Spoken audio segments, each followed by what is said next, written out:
ازيكم عاملين ايه؟ يا رب تكونوا كويسين. النهارده جايلكم وانا منتصره ان انا لقيت المرطب اللي هنستخدمه الصيف كله لوشنا، ومش هيدهن وشنا ومش هينشف وشنا وهيرطب لنا وشنا ومش هيخلينا ماشيين مدهنين ووشنا كانه عرقان.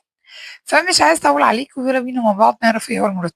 المرطب ده كان قدامي من قبل ما يطلع ضجه، يعني قبل ما يعمل ضجه جامده قوي دلوقتي.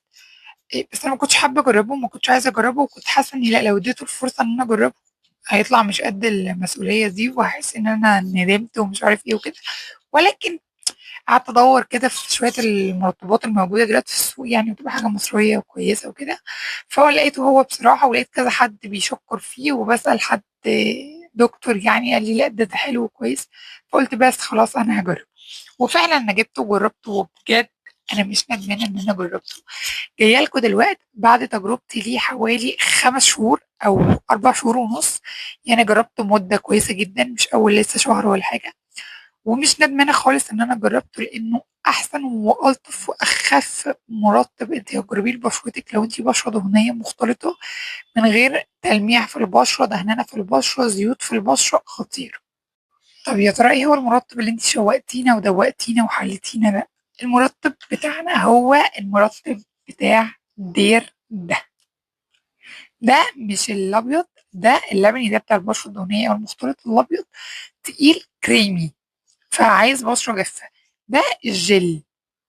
الابيض شكله احلى لاني كنت عايزه اجيب الابيض قوي، بس لقيت ملمسه تقيل فقلت لا، استحاله طبعا بشرتنا تستحمله. ممكن نستحمله في الشتاء لكن مش نستحمله في الصيف خالص. فده اللي هو بفيتامين اي، دير موسترايزر جل، فيتامين. عايزه اقول لكم يا جماعه، من احسن الحاجات اللي انا جربتها، مصريه، حلوه بسعر حلو، بتوفر لك كواليتي كويس، مرطب كويس، ما بينشفش بشرتك وما بيدهنش بشرتك وما بيزيدش بشرتك وما بيخليش بشرتك بعد فتره من استخدامه تحس ان عملت حبوب تحت الجلد او عملت بثور سوداء او عملت بثور. طيب هل عشان هو جل عشان كده هو خفيف على البشرة؟ أكيد أكيد، عشان هو جل هو لازم يكون خفيف على البشرة.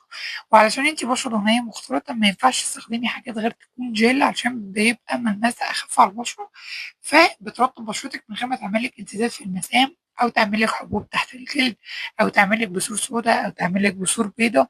فلازم، أو يفضل إن لو انتي بشرتك دهنية قوي، يفضل انك اي حاجه تستخدميها سواء صن بلوك او مرطب، اي حاجه على البشره تستخدميها وتقعد فتره طويله، يفضل ان هي تكون شويه جليه. ليه لازم نستخدم دير؟ عشان ده ملمسه، انا ماسكه لكم الحته على ايدي، يعني حابسها لكم على ايدي. بصوا، بصوا، جل جل جل جل، خفيف على البشره من جميع النواحي. بصوا بصوا الجلايه واقفه فين، خفيف، خفيف جدا على البشره، خفيف على القلب، خفيف على الجيب، وخفيف على كل حاجه. فلو انت لسه دخلت الصيف من غير ما يكون معاكي مرطب حلو ورخيص ويمشي مع بشرتك يا ست الكل، فمن موقعي هذا وبكل شدة أرشح لك دير. ممكن نجيب منه الحجم الأصغر، أنا جبت الكبير على طول عشان أنا مادام جيل أنا عارفة إن هو هيمشي مع بشرتي عامة. ففي منه الحجم الأصغر شوية، ممكن تجيبيه وتجربيه وتعملي فيه تيست زي ما احنا دايما متعودين. وزي كل مرة بقول لكم نصيحة، إن انت لو أول مرة تجربي حاجة ومش عايزة ترمي فيها في الحجم الكبير بتاعها مرة واحدة، ممكن تجيبي الحاجة الصغيرة بتاعتها وتجربيها. فلو عايزة تجربيه ومش عايزة ترمي في الحجم ده على طول، الحجم ده 200 جرام. في منه أقل واحد شوية، أنا مش عارفة هو قد إيه، بس ممكن نسرش عليه ونكتب هنا هو قد إيه. فممكن تجيبي الأصغر شوية وتجربيه، لو حاسة إن هو بقى حلو مع بشرتك ومشي مع بشرتك تجيبي الحجم الأكبر على طول، عشان ما تبقيش رمينا الفلوس.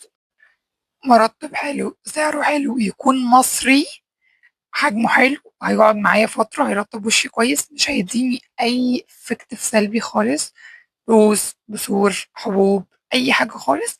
فعليكي وعلى الدير ده لو انتي بشرة دهنية مختلطة.